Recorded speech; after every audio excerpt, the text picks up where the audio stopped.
그래서 3절에 보면 감사의 세 가지 내용이 나오는데, 너희의 믿음의 역사와 사랑의 수고와 우리 주 예수 그리스도에 대한 소망의 인내를 우리 하나님 아버지 앞에서 끊임없이 기억하노니.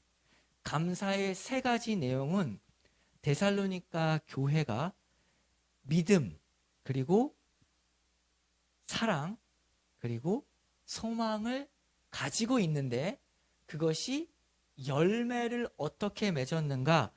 믿음이 역사를 했고, 사랑이 수고를 했고, 소망을 가지고 있는 것뿐만 아니라 그 소망을 가지고 지금 현재 인내하며 기다리고 있는, 적극적으로 그 소망을 가지고 살아가는 인내가 열매를 맺었다라는 것에 대하여 감사한다는 거죠.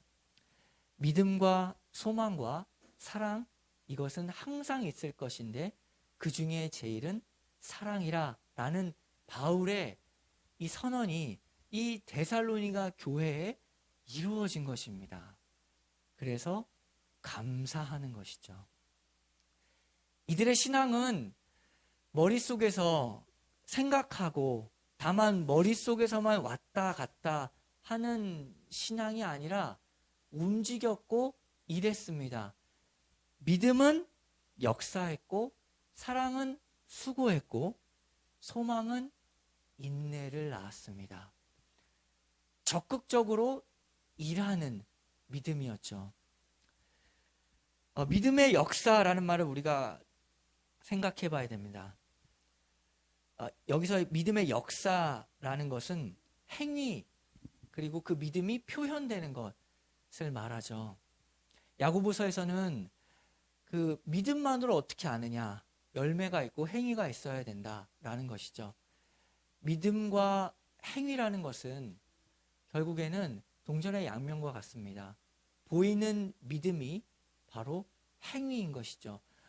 로마서에서는 굉장히 칭의라는 것을, 믿음으로만 구원을 받는다는 것을 강조하는 그 문맥 속에서도 행위를, 선한 행위를 할 것을 강조합니다.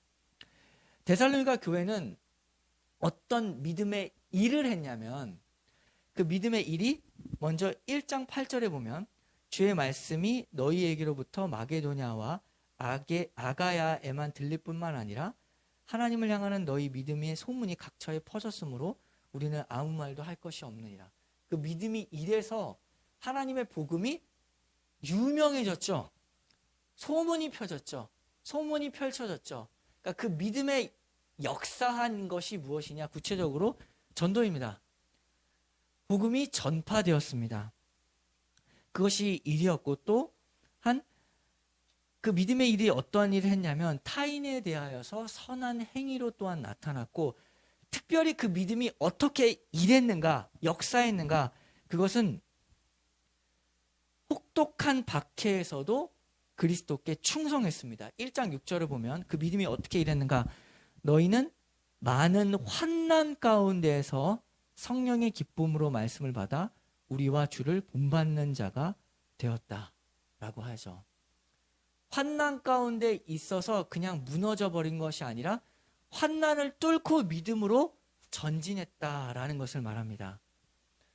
우리가 어떤 선한 일을 행할지라도 그 뿌리가 나의 자랑에서 나온다면 그것은 하나님이 하나도 받을 것이 없습니다. 그런데 나의 자랑이 아니라 환난 가운데 있을지라도 주를 자랑하며 나아가는 것, 그것이 믿음의 역사라는 것이죠. 환난, 핍박, 이것이 무엇이냐? 환난, 핍박이라는 것은 결국에는 육체든 어떤 외부적인 압력을 가해서, 프레셔를 가하는 거죠. 외부적인 압력을 그 사람에게 쫙 가해서 몰아가서 이제 사면초가로 빠뜨리는 겁니다. 그래서 무너지게 하는 것이 핍박이고 또한 환난이죠. 그런데 그것뿐만 아니라 사람이 무너지는 것은 물리적이고 육체적인 것뿐만 아니라 실제로 어디서 많이 무너지냐면 그 사람이 소외되고 그리고 허탈한 마음이 있을 때 사람이 무너집니다. 엘리야를 보세요. 엘리야는 갈멜산 전투에서 아랑곳하지 않고 바알 선지자를 이겨버렸습니다. 그들은 450명이 넘는 사람들이었죠. 그래서 자기를 자해하기도 하고 별 요란한 짓을 다 했는데 거기서도 혼자서 무너지지 않았던 엘리야인데, 엘리야가 언제 무너지죠? 갈멜산 전투 이후에 무너집니다. 무엇을 보고? 이세벨이 전혀 요동치 않는 것을 보고 그가 한 말이 혼자입니다. 그 혼자서 이겨버렸습니다. 외부의 모든 압박과 그 모든 고통을 다 이겼는데 결국 그의 마음이 무너지니까 그가 무너져서 도망치는 모습을 보게 되죠. 하나님께 외치잖아요. 나 혼자뿐입니다. 그때 하나님의 말씀이 무엇이었죠? 바알에게 무릎 꿇지 않은 7,000명이 있다. 너는 너가 혼자라고 생각하느냐? 라고 했던 것입니다. 사람이 언제 무너지냐면 소외받고 그리고 결국에는 혼자밖에 없다라는 것에 무너지죠.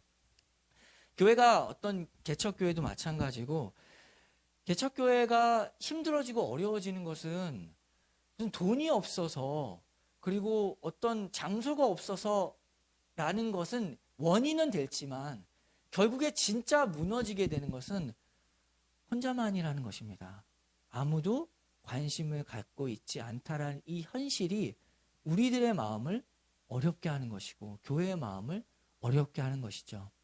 그런데 그 믿음의 역사라는 것은 무엇이냐면 환난 가운데 있을 때 핍박 그리고 소외, 허탈과 허무 가운데 있을 그 순간에 있을지라도 주를 자랑하고 주를 찬송하고 밀고 나가는 것이 믿음의 역사입니다.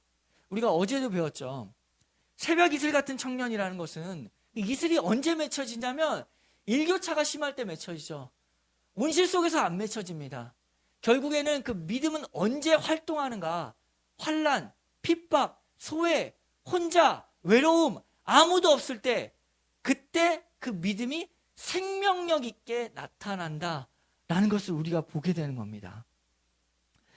비가 오고 창수가 나야지 그 믿음이 모래 위에 쌓은 것인지 그 신앙이 반석 위에 쌓은 것인지가 드러나게 되는 것이죠. 시험에 빠뜨리는 것이 아니라 우리의 믿음의 현 주소를 보게 하는 것이 바로 환난이고 핍박입니다. 하나님의 나라는 말에 있지 않습니다. 능력에 있어요. 우리가 말만 하고 그냥 믿음이 있다 말하는 것은 언제 드러나냐? 말에 있지 아니하고 능력에 있다. 환난이 있음에도 전진을 하는 그 힘이 어디냐고요. 독불 장군입니까? 그것도 하다 못하는 거죠. 자기 힘으로는 못합니다. 그 힘은 하나님의 나라는 말에 있지 않고 능력에 있다. 그럼에도 불구하고 뚫고 나가는 힘은 하나님의 나라에 있습니다. 하나님이 다스리시는 것, 그것을 믿음으로 전진할 때 그것이 말에 있지 아니하고 능력에 있다라는 것이죠. 그 능력이 결국에는 갈 수가 없는데, 더 나아갈 수가 없는데 어떻게 나아가는가? 하나님의 나라, 교회는 말에 있지 아니하고 그럼에도 불구하고 주님 주신 약속과 주님이 우리에게 말씀하신 것을 가지고 나아가는 것에 있습니다.